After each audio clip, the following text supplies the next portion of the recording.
اعوذ باللہ من الشیطان الرجیم بسم اللہ الرحمن الرحیم اللہم صلی علی محمد وعلی محمد السلام علیکم ورحمۃ اللہ وبرکاتہ۔ سامعین محترم، آج کا ہمارا موضوع سورۃ قاف کا مختصر تعارف اور اس کی فضیلت۔ سامعین محترم، لفظ قاف حرف مقطع ہے، عربی زبان کا 21واں حرف ہے، اور یہ لفظ قاف آیت نمبر 1 میں ہے، یعنی اسی صورت کی پہلی آیت میں یہ لفظ قاف وارد ہوا ہے، اور اس صورت میں لفظ قاف صرف ایک دفعہ استعمال ہوا ہے، اور پورے قرآن مجید میں یہی لفظ قاف صرف اور صرف ایک دفعہ استعمال ہوا ہے، جو اسی صورت میں آیا ہے۔ جو اسی صورت میں استعمال ہوا ہے وہی پورے قرآن مجید میں استعمال ہوا ہے، اور جو پورے قرآن مجید میں استعمال ہوا ہے وہی یہی ایک صورت میں آیا ہے۔ کل ملا کے ٹوٹل لفظ قاف پورے قرآن میں اور اسی صورت میں ایک دفعہ استعمال ہوا ہے۔ اور سامعین محترم،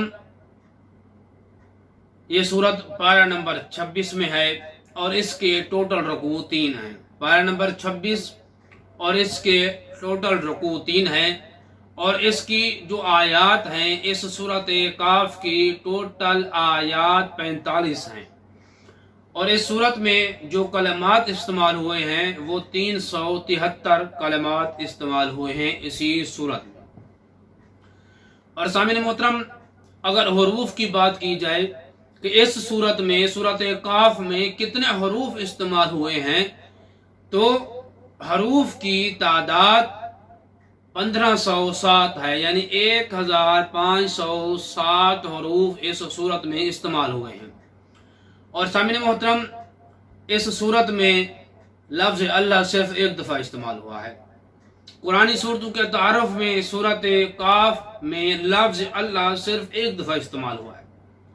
باقی کسی صورت میں لفظ اللہ 10 دفعہ استعمال ہوا ہے، کسی میں 15 دفعہ استعمال ہوا ہے، کسی میں 20 مرتبہ، کسی میں 30 مرتبہ۔ اس میں لفظ اللہ صرف ایک دفعہ استعمال ہوا ہے۔ اور سورت کا نزول مکی ہے، کیفیت نزول اس سورت کی تدریجی ہے، لیکن ترتیب نزول کے اعتبار سے اس سورت کا نمبر 34 ہے۔ ترتیب نزول کے اعتبار سے یہ سورت 34 نمبر پر ہے، اور اس سورت سے پہلے والی سورت جو اس سے پہلے سورت نازل ہوئی ہے وہ سورت مرسلات ہے، اور جو اس کے بعد نازل ہوئی ہے وہ سورت بلد ہے۔ اور سامعین محترم، اس سورت کے مختلف اسماء ہیں، جس میں سورت قاف یہ اس کا پہلا نام ہے، اور باسقات یہ اس کا دوسرا نام ہے، یعنی اس کو قاف بھی کہتے ہیں اور باسقات بھی کہتے ہیں۔ اور اس کا وجہ تسمیہ، اگر اس وجہ تسمیہ کی بات کی جائے، وجہ تسمیہ اس کا یہ ہے کہ پہلی آیت اسی قاف کے لفظ سے شروع ہو رہی ہے، اس لیے اسے سورۃ قاف کا نام دیا گیا ہے۔ اور سامعین محترم، اس سورت کی فضیلت کے اعتبار سے اگر اس سورت کی فضیلت کی بات کی جائے تو رسول خدا صلی اللہ علیہ وآلہ وسلم، رسول اعظم سید الانبیاء احمد مجتبیٰ فرماتے ہیں، اللہم صلی علی محمد وعلی محمد، کہ سورۃ قاف کی تلاوت کرنے والا بندہ، سورۃ قاف کی تلاوت کرنے والے بندے پر خداوند متعال سکرات موت کی منزل کو آسان کر دیتا ہے۔ اگر کوئی بندہ چاہتا ہے کہ اس کی سکرات موت کی منازل آسان ہو، اسے چاہیے سورۃ قاف کی تلاوت کیا کرے۔ سورۃ قاف کی تلاوت کرنا سکرات موت کے منازل کو آسان کر دیتا ہے۔